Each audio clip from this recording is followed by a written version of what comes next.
ഒക്കെ ഉണ്ടായത് നമ്മളെ വീട്ടിൽ തന്നെ ഉണ്ടായതാണ്.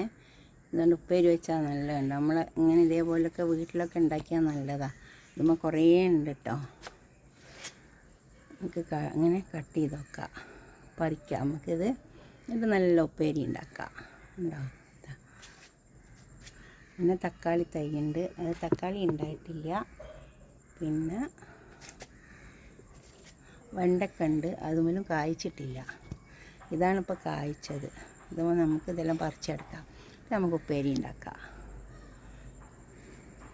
വീട്ടിൽ തന്നെ ഉണ്ടായത് നല്ലതാണ്. അപ്പോൾ നമുക്ക് തന്നെ സ്വന്തം പറിച്ചിട്ട് നമുക്ക് തന്നെ ഉപ്പേരിയെല്ലാം വെച്ചാൽ നല്ലതുണ്ടാവും.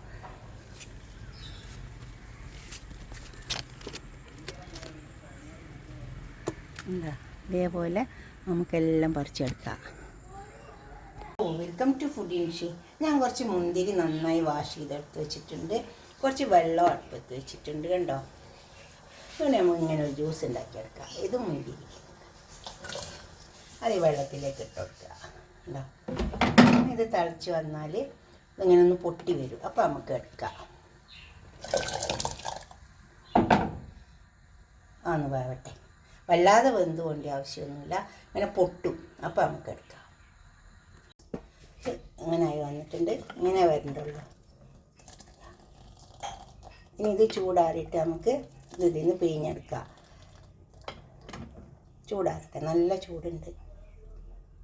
ഐസ് ഇട്ടിട്ട് കുടിക്കാൻ നല്ല രസമുണ്ടാവും. ഇത് ചൂടാറിയിട്ടുണ്ട്. നമുക്കിതൊരു അരിപ്പ് വെച്ചിട്ട് അതിലേക്ക് അരിച്ചെടുക്കാം.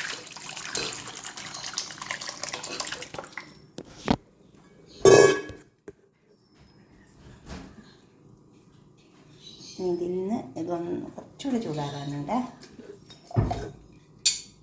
ഇനി നമുക്കിതിലേക്ക് കുറച്ച് പഞ്ചസാര ഇട്ട് കൊടുക്കാം.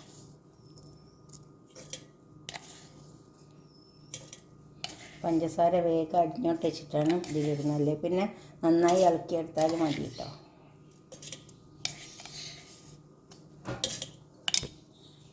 മധുരമൊക്കെ ഓരോരുത്തരുടെ ഇഷ്ടം പോലെ ഇട്ട് കൊടുത്താൽ മതി. നമുക്ക് ഈ ഒഴിച്ച് വെച്ചത് ഇതിലേക്ക് ഒഴിച്ച് വെക്കാം. ഒന്ന് അടിച്ച് നമുക്കിത് ഗ്ലാസ്സിലേക്ക് ഒഴിച്ച് കൊടുക്കാം.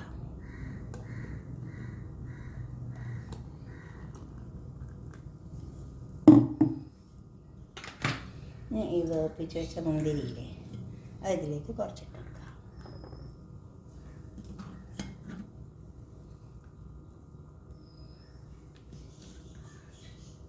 കുറച്ച് ഐസ് ഇട്ട് കൊടുക്കാം.